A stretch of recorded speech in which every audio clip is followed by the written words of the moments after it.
Hello everybody and welcome back to the Bourbon Bar. I'm Holden and Happy New Year's to all of you and Merry Christmas if that's what you guys celebrate. But in today's video we're going to be going over the top 25 whiskeys of the year according to me, the Bourbon Bar. Now, let me run through 25 down to 10 and then we get in the top 10. I'm going to give you guys a little bit more specifics on why and what about these bottles. But starting off, I'm just going to read you guys my top 25 list down to number 10. In last place, but still very good. You guys got to remember that these are the 25 best whiskeys I got this year. The rules of this is any whiskey that I got this year and tried for the first time this year can be on the list, if I own it. That being said, there are some whiskeys in here that have been out for a long time, but I've never had them before. And so all these whiskeys still beat out probably at least 70 or 80 whiskeys to get in this list. That being said, in 25th place for best of the year is Weller 12. Going down to number 24 is the Yellowstone's limited edition from 2023, finished in Tokai casks. Then in place number 23, we have Blood Oath Pack 9. This is the 2023 edition, finished in Oloroso sherry casks. After that, we got Elijah Craig 18, which I expected maybe to be a little higher, but I think the proof didn't allow it to get that high. In spot number 21, we got Old Granddad 114. This is a new one I got this year, and the proof really held up on it and allowed it to get pretty high into the ranks. In 20th place is one of the biggest upsets of them all, Four Roses LE 135th Anniversary Edition. This one, I really expected a lot more from, and it was kind of disappointing for the price tag. Still good whiskey, made it to spot number 20, but couldn't move past that. And then again, in 19th spot is the Old Rip Van Winkle 10. This was another upset because I love that whiskey, but I guess either the proof or the body didn't add up to, or go up against some of these other whiskeys and just couldn't do it. So that being said, number 18 is this year's Bomburgers. And then in number 17 is Weller 107. Number 16 is Shanks, the cousin to Bomburgers, both Bomburgers and Shanks from the Michter's distillery. Then in number 15th place, we got Limousine Rye. That one's a Wisconsin rye that is double-barreled and specifically a store pick from a place called The Grainworks in Neenah, Wisconsin. Check it out if you guys haven't. In 14th place is the cigar blend, Joseph Magnus Cigar Blend, batch 155. I did have this in a blind against a couple other Joseph Magnuses, and I like the other ones better, so I don't know if that's really a tale for Joseph Magnus or if it's just my batch, but that took place number 14. In 13th place is the Booker's 2023-03. That was my favorite one from this year. And then in 12th place would be a Driftless Glen Store Pick Rye, cask strength.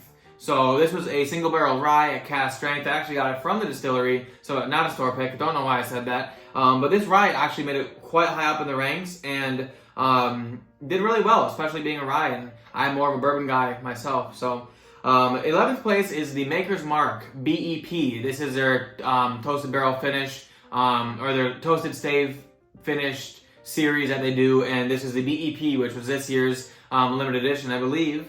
And yeah, that one did really good, but couldn't quite make it into the top 10. Now, from top 10 down to number 1 is the 10 best whiskeys of 2023, according to me, the Bourbon Bar. And the way I did this, for you guys, if you're wondering, is I started off with 25 whiskeys of just throughout the year that I picked out as my favorite whiskeys of the year. I put them in seeds, so number 1 seed, 2 seed, and 3 seed, all the way up to 25.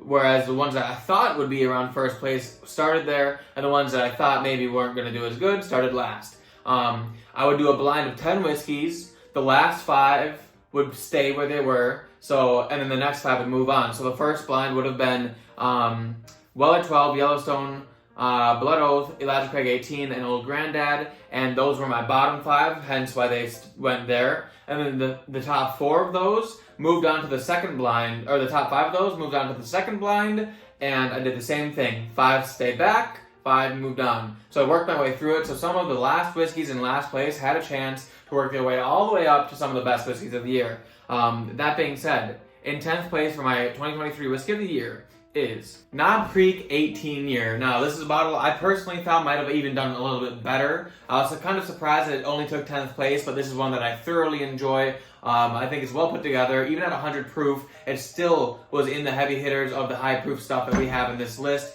So, Knob Creek 18 definitely showing up for the win. In ninth place is the coveted Russell's Reserve 13-year-old.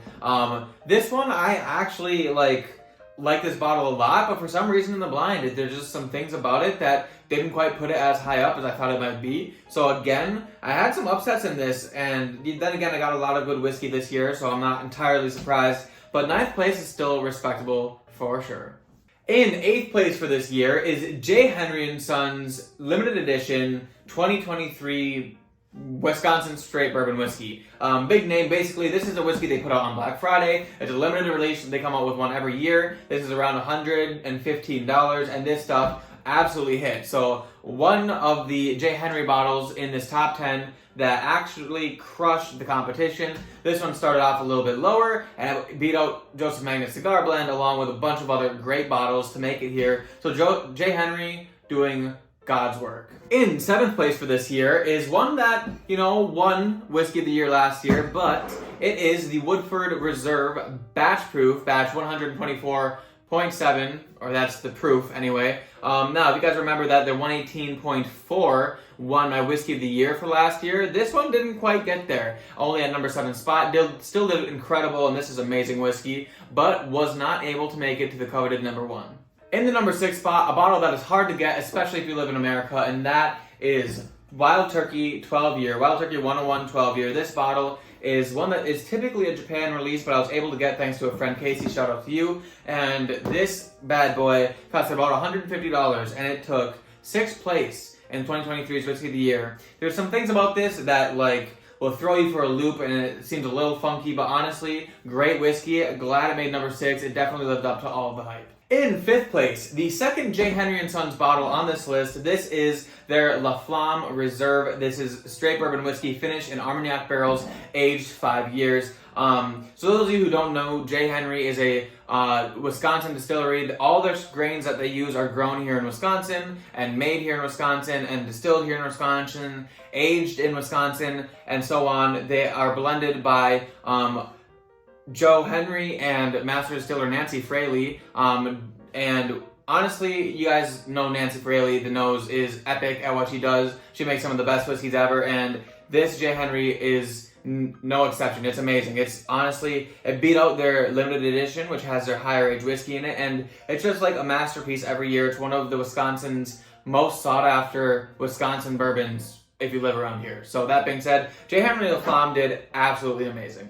Alright guys, in 4th place is the Little Book, Chapter 7. This one is in retrospect. This is a blend of all the past Little Books that have come out. I'll blend it into one bottle. This one actually took me by surprise. I only drank it about once or twice before I put it in this blind, but it absolutely kicked ass. It took names, and it made its way all the way to number 4. So serious respect to Little Book, another Jim Beam product making a name for itself.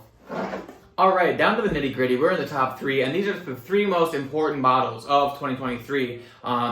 So, one of these bottles, in the 3rd place, is a bottle that has been searched for high and low by everyone and their moms for the last probably 5 months, and that is Elijah Craig Barrel Proof Batch C923. This bottle is coveted in the whiskey world, partly because it has an age statement of 13 years and 7 months, which is higher than most Elijah Craig's out there, partly because it's high proof at 133 for the first time in a while that Elijah Craig has come out with that, and partly because, quite frankly, it's some of the best whiskey that I've tasted this year. In 3rd place, it definitely deserves a spot, and I don't regret buying this for a bit. For the price, you almost can't beat it.